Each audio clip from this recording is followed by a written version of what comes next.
تبارك الذي نزل الفرقان على عبده ليكون للعالمين نذيرا. السلام عليكم ورحمة الله وبركاته. بسم الله والحمد لله والصلاة والسلام على رسول الله وبعد. আলহামদুলিল্লাহ, আমরা লেসন 25 গত ক্লাসে শেষ করেছি এবং আজকে হচ্ছে লেসন 26 আমরা ধরবো ইনশাল্লাহ। আমরা এটা সম্পর্কে সবাই জানি যে দালের উপরে উযোগ করে, কিন্তু এর বামে ওয়াও সাকিন হবে দু দু, কিন্তু দালের উপরে ফাতহা, এর বামে যখন ওয়াও সাকিন, ফাতহার বামে ওয়াও সাকিন হলে এখানে কিন্তু এক আলিফ মাদ হবে না। দেউ দু দেউ, এই জিনিসটা একটু খেয়াল রাখবো। দম্মার বামে বা উ সাইনের বামে যদি ওয়াও সাকিন হয় তখন যে হারফটার উপরে উ সাইনটা বা দম্মা আছে সেটা এক আলিফ মাদ হবে, কিন্তু ফাতহার বামে খালি আলিফ ফাতহার বামে যদি ওয়াও সাকিন হয় তখন এই হারফটা এক আলিফ মাদ হবে না। দু এক আলিফ মাদ, দেউ দু দেউ। না, এখন আমরা এটা দেখি। আগে ওয়াওকে ধরেছে, ওয়াও এর মাখরাজটা আমরা একটু বলে নিই। ওয়াও এটার মাখরাজ হচ্ছে দুই ঠোঁট থেকে হয়। এখনও যদিও এখানে কোনো মাখরাজের ফাংশন এখানে আসছে না, তারপরেও বলে নিচ্ছি। আটা কি, ও যদি ওয়াওকে ধরা হবে কি আউ আউ, যেমন এখানে হচ্ছে দেউ, এখানে হবে আউ। এভাবে এটা হচ্ছে লাম। আমরা দেখি আলিফ কখনো বামের হারফের সাথে কিন্তু লাগে না, কিন্তু লাম হলে সেটা বামের হারফের সাথে এবার লেগে গেছে। এটা লাম, লামের উপরে আ দেয়া, আ সাইন দেয়া, সেটা ওয়াও সাকিনকে গিয়ে ধরেছে লেউ। তারপর এখানে দেখি মা গিয়ে ওয়াওকে ধরেছে মাউ তুন, মাউ তুন। এক দাগের উপর এক নুক্তা, এটা নুন, নুনের উপর আ যোগ করে না, না গিয়ে ওয়াওকে ধরেছে নাউ মুন, নাউ মুন, নাউ মুন। আগে লামকে ধরেছে আল, মা গিয়ে ওয়াওকে ধরেছে মাউ, আল মাউ।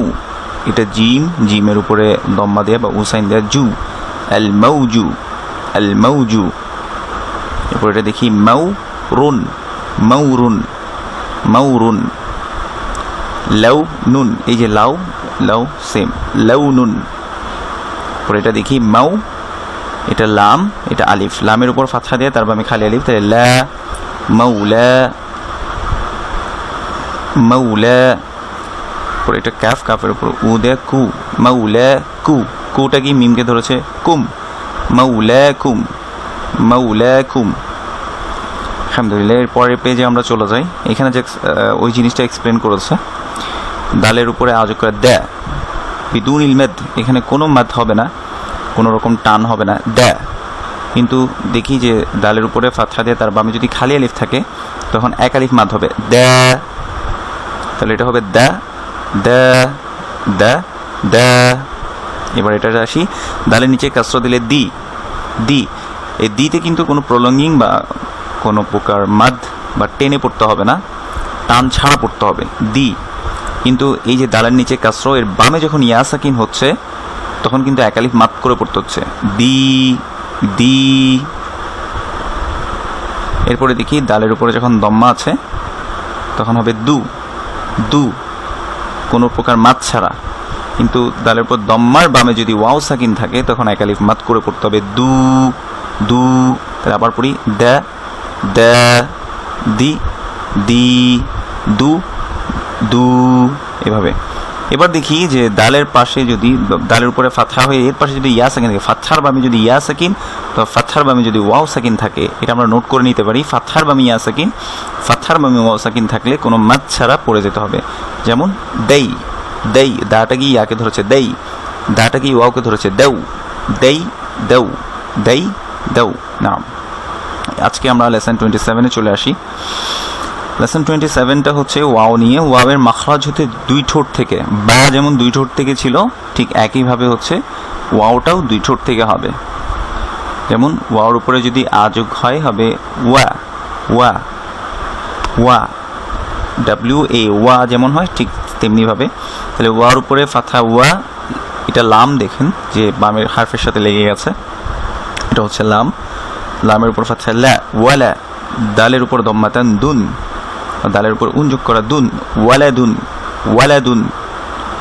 এরপরে আমাদের দেশে এটাকে ওয়াও ওয়া বলে, মানে মুখটাকে বড় করে বলে, এটা মুখটা বড় হবে না, স্বাভাবিকভাবে হবে। তারপরে ওয়া লা দা, ওয়ালা দা, ওয়ালা দা। এটা একটু বোঝার বিষয় যে আপনি যখন ডাব্লিউ ইউ এভাবে লিখবেন, উ উ, দুই ঠোঁটকে একেবারে গোল করে দুই ঠোঁট থেকেই শুধু উচ্চারণ হবে। যেমন হামজার উপরে বা আলিফের উপরে যখন আমরা দম্মা দিই তখন হয় উ উ, সেটা কণ্ঠনালী থেকে হয়, মানে একদম যেটা কণ্ঠনালীর আমরা প্রথম বলেছি, অর্থাৎ হালকের প্রথম থেকে।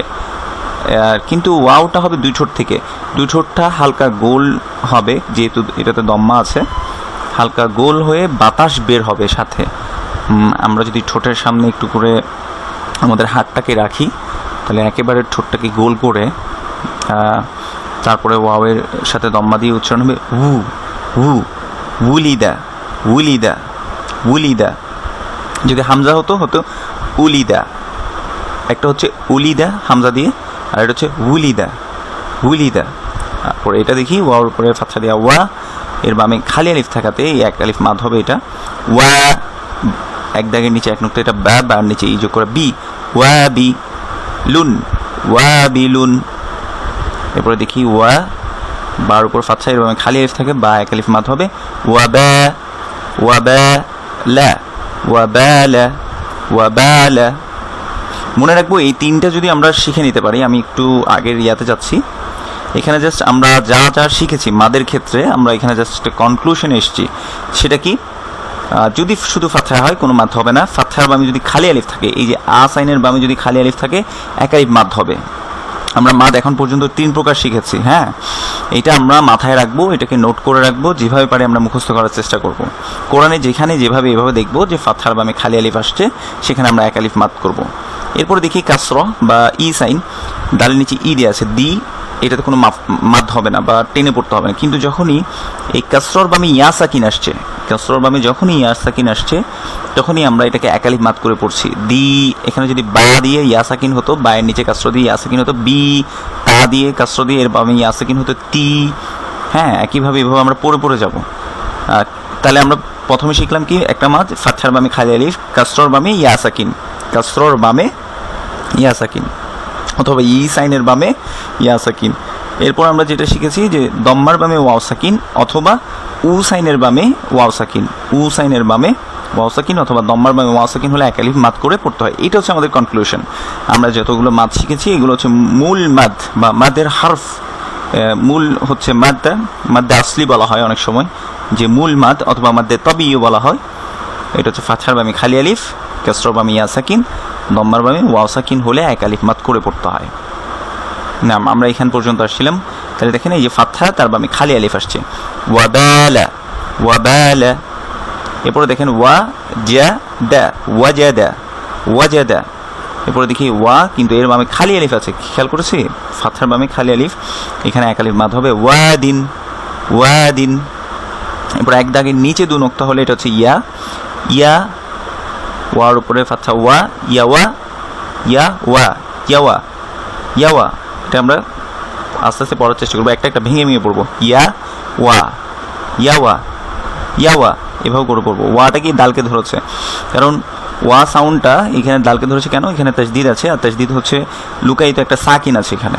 তাহলে ইয়াওয়াদ, ইয়াওয়াদ, তারপর দালের উপরে উ যোগ করে দু, ইয়াওয়াদ্দু, ইয়াওয়াদ্দু, ইয়াওয়াদ্দু। আস্তে আস্তে পড়ার চেষ্টা করবো, একেবারেই যে আমাদের মুখে চলে আসবে এমন না বিষয়টা, আমরা আস্তে আস্তে ট্রাই করবো ইনশাল্লাহ, আল্লাহ সুবহানাহু ওয়া তাআলা সহজ করে দিবেন। এরপরে ওয়া দু, দালের উপরে উ যোগ করে এর বামে ওয়া সাকিন, ওয়াদু, দালের উপরে উন যোগ করে দুন, ওয়াদুদুন, ওয়াদুদুন। নাম, এরপরে এটাতে আসি, মা ওয়া, মাওয়া, ওয়াটা কি দালকে ধরেছে, মাওয়াদ, দালের উপর আ, দা, মাওয়াদ্দা। এটা হচ্ছে তা, এই যে গোল করে এটার উপরে 2টা নুক্তা থাকলে এটা তা, তার সাথে উন যোগ করে তুন, মাওয়াদ্দাতুন। একটু বানান করে বলি, মিমের উপরে আ যোগ করা মা, ওয়ার উপর আ যোগ করা ওয়া, মাওয়া। ওয়াটা গিয়ে দালকে ধরেছে, কারণ দালের উপর তাসদীদ, মানে হচ্ছে একটা লুকায়িত সাকিন আছে, মাওয়াদ, দালের উপর ফাতহা দা, মাওয়াদ্দা, তার উপরে দম্মাতান বা উন যোগ করা তুন, মাওয়াদ্দাতুন। এরপর এটা দেখি, ইয়ার উপরে যখন দম্মা হয়, আমরা গত ক্লাসে বলেছিলাম যে ইয়ার উপরে যখন দম্মা হবে তখন এটার সাউন্ড হবে ইউ। আমরা ইংলিশে যেমন লিখি ওয়াই ও ইউ, ঠিক ইয়ার উপরে দম্মা দিলে বা উ সাউন্ডটা দিলে ইউ হয়ে যাবে, ইউ। ওয়ার উপরে যোগ করা ওয়া, ইউয়া, ইউয়া। ওয়াটা গিয়ে সিনকে ধরেছে, সিনের উপরে যেহেতু সাকিন, এই যে ডাব্লিউর মতো মাথা, এটা হচ্ছে সিন, ইউয়াস, ইউয়াস। ওয়ার নিচে যখন কাসরা হয়, এটা আমাদের একটু নোট করার বিষয়, এখনই আমরা নোট করে নিব। ওয়ার নিচে যখন ই সাইন হবে তখন ওয়াওয়ের উচ্চারণটা হবে উই, ডাব্লিউ ই, উই। আমরা যেমন আই ও ইউ বলি, উই বলি, হ্যাঁ উই মানে আমরা ইংলিশে যেমন বলি ডাব্লিউ ই, উই। ঠিক ওয়াওর নিচে যখন কাসরা হবে তখন সাউন্ড হবে উই। তাহলে কি আসছে, প্রথম থেকে আসি আবার, you was, you was, we, we. এটা কিন্তু পুরোপুরি উইর মতো হবে, W E, we, you was we, সিনের উপরে উযোগ করে সু, ইউ ওয়াস উইসু। আমাদের দেশে এটাকে পড়া হয় ইউ ওয়াস ভিসু, ভিসু বলে। এটা সম্পূর্ণ একটা ভুল উচ্চারণ এবং এটা পড়লে কোরআনেও মানে উচ্চারণটা অশুদ্ধ হবে কোরআনে যদি পড়ি আমরা। সেজন্য আমরা প্রপারলি প্রোনাউন্স করার চেষ্টা করব ইনশাআল্লাহ, এবং আমরা আল্লাহর কাছে দোয়া করব, রব্বি ইশরাহ লি সাদরি ওয়া ইয়াসসির লি আমরি ওয়াহলুল উকদাতাম মিন লিসানি ইয়াফকাহু কাওলি। আমরা এইভাবে করে দোয়া করার চেষ্টা করব ইনশাআল্লাহ। ইউয়াস, তাহলে আবার আসি, ইয়ার পরে যখন দম্মা হবে ইউ, ওয়ার পর ফাথা হলে ওয়া, ওয়াটা গিয়ে সিনকে ধরেছে ওয়াস, ইউয়াস। ওয়ার নিচে কাসরা উই, ইউয়াস উই, সিনের উপরে দম্মা দেয়া সু, ইউয়াস উইসু, ইউয়াস উইসু। এরপরে দেখি আগে লামকে ধরেছে, এইভাবে যদি পামের হারফের সাথে লেগে যায় এটা লাম, তাহলে আটা কি লামকে ধরেছে আল, ওয়ার নিচে কাসরা দিলে আমরা একটু আগে বলেছি উই হবে, ডাব্লিউ ই, উই, আল উই। উইটা কি লামকে ধরেছে আল উইল, আল উইল। দালের উপরে যোগ করে দ্য, কিন্তু এর বামে খালি আলিফ থাকাতে দ্য এক আলিফ মাথা হবে, আল উইল দ্য, আল উইল দ্য। আবার আসি, আল উইল দ্য না, আল উইল দ্য না, আল উইল দ্য না। ইনশাল্লাহ একটা একটা করে চেষ্টা করব, মানে একটা একটা হার্ফ করে যাব, তাহলে পুরোটা মিলাবো। প্রথমে পড়বো কি আল উই, আল উই, উইটা গিয়ে লামকে ধরেছে উইল, আল উইল দা, আল উইল দা না, আল উইল দা না, আল উইল দা না। এভাবে করে পড়ার চেষ্টা করবো ইনশাল্লাহ। এরপর এখানে দেখি ওয়ার উপরে ফাতহা দেয়, বামে খালি আলিফ থাকে, এটা এক আলিফ মাদ হবে ওয়া, লামের নিচে ইনযোগ করে লিন, ওয়ালিন, ওয়ালিন। এরপরে এখানে আসি, ওয়া গিয়ে ইয়াকে ধরেছে, এক দাগের নিচে দুটো নুক্তা থাকলে এটা হচ্ছে ইয়া, ইয়া সাকিন, তাহলে কি হবে ওয়াই, লামের উপরে দম্মাথা লুন, ওয়াইলুন, ওয়াইলুন। ইনশাআল্লাহ আমি আজকে যেটা পড়েছি এই লেসন নাম্বার 27 এগুলো আবার একটু পড়ে দিচ্ছি। ওয়ালাদুন, ওয়ালাদা, উলিদা। আমরা এখানে বলেছি হু, দুই ঠোঁট থেকে হবে হু, উলিদা। ওয়াবিলুন, ওয়াবালা, ওয়াজাদা, ওয়াদিন, ইয়াওয়াদ্দু, ওয়াদুদুন, মাওয়াদ্দাতুন, ইউওয়াসওয়িসু, আল উইলদানা, ওয়ালিন, ওয়াইলুন। আজকে এতটুকুই থাকুক, আমরা আগামী পর্বে লেসন 28 কে কভার করার চেষ্টা করব ইনশাআল্লাহ। সুবহানাকাল্লাহুম্মা ওয়া বিহামদিক, আশহাদু আল লা ইলাহা ইল্লা আনতা, আস্তাগফিরুকা ওয়া আতুবু ইলাইক। জাযাকুমুল্লাহু খাইরান। আসসালামু আলাইকুম ওয়া রাহমাতুল্লাহি ওয়া বারাকাতুহু।